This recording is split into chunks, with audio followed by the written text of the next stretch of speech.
mbokk internet yi ñu ngi leen di bu baax a baax di leen wax ngeen dal jàmm Sud Sport 221 kuy gan ci page bi ñu ñaan la nga abonné nga activé cloche bi bu leen ko di fàtte nag di liker vraiment c'est très important bu leen neexee aussi di bàyyi seen ay commentaires. li gën a fës ci këyitu xibaar yi sa samedi 11 mai dañ koy tàmbalee ak wàllum basketball BAL bi kon jàpp leen AS Douanes club boobee di Monastir moo leen mujjee daan nag comme ni nga ko fësalee bi mooy seen 5e match waaye am nañ ñaari victoire 3 défaites dinañ jouer seen 6e match comme ni nga ko fësalee ci këyitu xibaar yi. ci dimanche bi devant club bi mooy armée patriotique rwandaise à partir de 17h30 GMT pour rappel joxante boobu ñu ngi fësal ci yenn ci kayitu xibaar yi nekkat président Paul Kagame ba mi ngi ci réew mi ak président Bassirou Diomaye Faye ñoom kat dinañ teewe match boobee. ñu bàyyi wàllum basket addu ci wàllum football kon 3e tour éliminatoire coupe du monde féminine voilà jàpp leen bu baax ñu ngi fësal suñ gaynde yi nga xam ne mooy yu jigéen ñi pour préciser yi nga amaguñ fukkeet ak juróom-ñaar mooy ko U17 ñooy mujjee daan waa Libéria ñetti bal ci benn et que kon lii nga xam ne mooy match retour bi jàpp nañ ko sa 19 mai foofee ca Monrovia. et que Joseph Laye Samb moom kat jox nañ ko raayam boobee ñu sargalee ko ne kat moom mooy joueur bi gën a xarañ ci mois d'avril bi ci lii nga xam ne mooy ligue bi kon latéral Teungueth FC boobee ko xarañ ci li mu amal ci noonee clubam boobee ñoo dalal Casa Sport daan leen nag benn bal ci dara grâce à Adama Diarra à la 46e minute comme ni nga ko fësalee ci kayitu xibaar yi.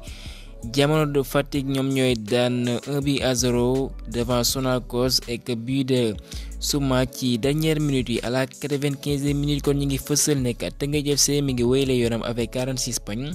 Jaraaf mooy deuxième avec 38 points et que ñoom dinañ doxal ci dimanche bi contre Stade de Mbour. ñu ndokkale bu baax ki yéen mooy Kalidou Koulibaly bi ak clubam boobee di Al Hilal ñoom ñooy remporter li ngeen mooy Saudi Pro League bi pour cette saison kon boobee mooy seen 19e titre ci seen taarix et que sur 93 points yi mënoon nañ ko jël 89 points lañ am kon vraiment wane nañ bu baax seen doole foofee ci Arabie Saoudite. pour rappel ñoom dinañ doxal voilà seen dernier match bi ngeen mooy tëj saison bi contre club bu Sadio Mané bi ñu ngi koy woowee Coupe du Roi et que foofee ci Angleterre ki ngeen mooy Phil Foden voilà nag moom mi ngi wane boppam ginnaaw gi kat ba mu la koy jaay face à Fulham ñoom ñoo daan ñeenti bal ci dara ñu ngi fësal ne kat 50 match la doxal ci saison bi am na 25 buts amal 11 passes décisives waaye kookee di Guardiola kenn du moom défenseur croate boobee kat dafa mën ni léegi dafa yow ndax mi ngi wéyale di lakk caax yi mu amal doublé en tant que défenseur vraiment un fait rare ndaroon a amal triplé waaye malheureusement Kyle Walker moo nekk naka Baye Alvarez et que bu dugaloon triplé boobee nañ ko wax nag moom mooy doon défenseur bu njëkk a amal jaloore bu nu mel waaye li ëpp solo mooy que ñoom daan nañ ak rawaat nañ club bi mooy Arsenal ci classement ba avec 85 points Arsenal am na 83 points ci dimanche bi ñoom ñi nga ñooy Arsenal ci nañ jàmmarloo ak club boobee di Manchester United. Sheffield United bi mi ngi gën di encaisser ay buts ci noonee ñoom ñooy voilà défense bi gën a bon ci taarixu Premier League ginnaaw bañ doxalee lu mat 37 journées encaissé nañ 101 buts voilà nag gulet depuis création bu compétition bi nga xam dëppale nañ ko Premier League 1992 waaye pour rappel tudd woon Premier League football mi ngi doon tudd autant pour moi Football League bi nga xam ne créé nañ ko en 1988 kon pour préciser Premier League 1992 dañ ko créé waaye depuis loolee musuñu gis kat club bu encaissé 101 buts ci seen ligue boobee. club bi mooy Burnley ñoom aussi ñoom ñooy gunge waa Sheffield United ci li ngeen mooy championship bi ginnaaw gi kat Tottenham de Pape Matar Sarr bi bu rappel def na match bu rëy ñoom ñooy daan ñaari bal ci benn ñoom lañ mëne woon au score. équipe yi may bëgg a lim ñoom ñoo yéegandoo ci li nga xam ne moom mooy Premier League bi que ñaari ñoom kat dañuy delluwaat lu ci mën ni Sheffield ak club boobee di Burnley de compagnie buñ moyul kat Luton Town kat moo ci ndara tegu ndax ñoom ñu ngi ci lutte bi mooy que ñu ngi xëccu ak waa Nottingham xool ba xam kan mooy dem la saison prochaine ci D2 anglaise bi pour rappel Nottingham 2 points dong la rawee Luton Town. et que Nottingham boobee mi ngi ci jafe-jafe ndax mi ngi enchaîné ay défaites ci noonee kat Chelsea moo leen mujjee daan ñetti bal ci ñaar comme ni nga ko fësalee ci kayitu xibaar yi waaye bi nga xam ne Nicolas Jackson dugal na ko nag mooy buy bi ci gën a ràññeeku ndax bii boobee moo leen may ndam. comme ni nga waxee mooy que l'international sénégalais c'est vraiment réveillé ginnaaw gi kooku di Didier Drogba bañ doon dal ci kawam nag moom en tant que légende nag mu génn voilà défendre ko nekk continuer di liggéey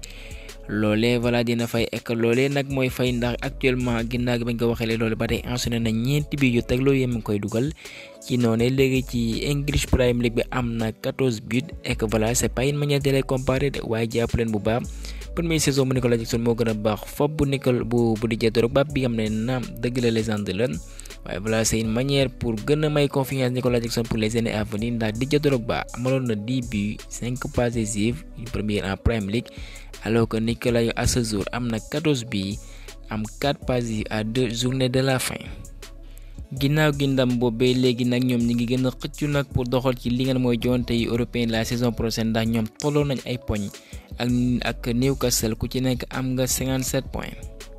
ginnaaw gi ndam boobee ëllëgu Pochettino mu ne voilà li leer ba leer mooy que ñi nga xam ne ñoom moom club bi kontaan nañ lool ci moom waaye nag dinañ ko waxtaanee xool ba xam voilà nag ndax dinañ ko bàyyi ndax moom nee na contrat à long terme la xaatim. kon voilà nag buñ soxandikoo ci BBC kookee di Pochettino dina wéyle liggéey bi. ñi ngi fësal Brentford mooy mujjee daan Bournemouth 2-1 waaye doomu africain yi ñoo ci ràññeeku muy Mbombo bi nga xam ne dugal na de même que Wissa waaye nag ce qu'il faut souligner ku ci nekk aussi amal nga passe décisive ci sa biiw morom. ginnaaw gi ba ñu daanee ci dernier instant yi ci dernière minute yi comme ni nga ko fësalee grâce à Wissa waaye ñi ngi fësal ñoom ñëpp dañoo dem seen coach bi moom mooy Thomas Frank bi nga xam ne voilà waajurum bu góoram kat moom moo wàññeeku waaye teewul benn yoon mu toog ci banc bi teewee joonte boobee. foofee ci Manchester United nag ambiance bi ci biir vestiaire voilà nag mën naa ne demeetul noonu bu ñu soxandikoo ci Mirror ba tax nag kat voilà nag loolee mën a impacter négativement kat seen ay résultats li des ci saison bi naam am nañ final. ñu bàyyi Angleterre utali foofee ci Espagne li gën a fës ci këyitu xibaar yi Granada ñoom voilà mujjee nañ wàcc nag ci li ngeen mooy DD espagnol bi. waaye Real sax dafa mujj doxantu seen kaw de 4-0 ek ñi ngi fësal kii mooy Brahim Diaz international marocain boobee dafa amal doublé ek un certain Arda Güler ci 7 matchs yi doxal ci liga bi am na 3 bi moom aussi jot naa dugal waaye nag ginnaaw gi biom boobee mu nekkat bëgg ñu woon célébrer ndax kat club boobee mën nañ ko def entre guillemets dañoo nekk ci naqar ndax kat dañ leen relégué. Athletic Bilbao mu témbo waaye ñi ngi fësal kii mooy Iñaki Williams ginnaaw gi biom boobee voilà nag boobee mooy 100e biom ak Athletic Club. Barcelone nag seen stade boobee nag travail mi ngi avancé bu baax loolu ñu sportifié Camp Nou comme ni nga ko fësalee ek Barça xibaar nag kii nga ne mooy Rafinha bu soxandikoo ci sport bu fekkee nag du bawoo ci club catalan boobee na moytu bu baax nag moom dina jouer un rôle secondaire mooy ko du doon ci benn titulaire ek ñu ngi fësal nag Dortmund bi nga xam ne dañ ko làpp yi metti sa ñetti bal ci dara voilà sans ses joueurs titulaire ndax ñoom voilà assuré nañ seen ticket bi leen may ñuy doxal ci Ligue des Champions bi ndax 5 représentants la ñuy am waaye taxul benn yoon nag voilà ñu daan leen mayen sama leen daan 3-0 ek Dortmund boobee nag bu fekkee dafa ñàkk final bu Ligue des Champions bi dina gagner plus d'argent que bu gagner final boobee ndax ñoom li ñu xaatim ak waa Real de Madrid dafa leer ginnaaw bañ leen jaay kookee di Bellingham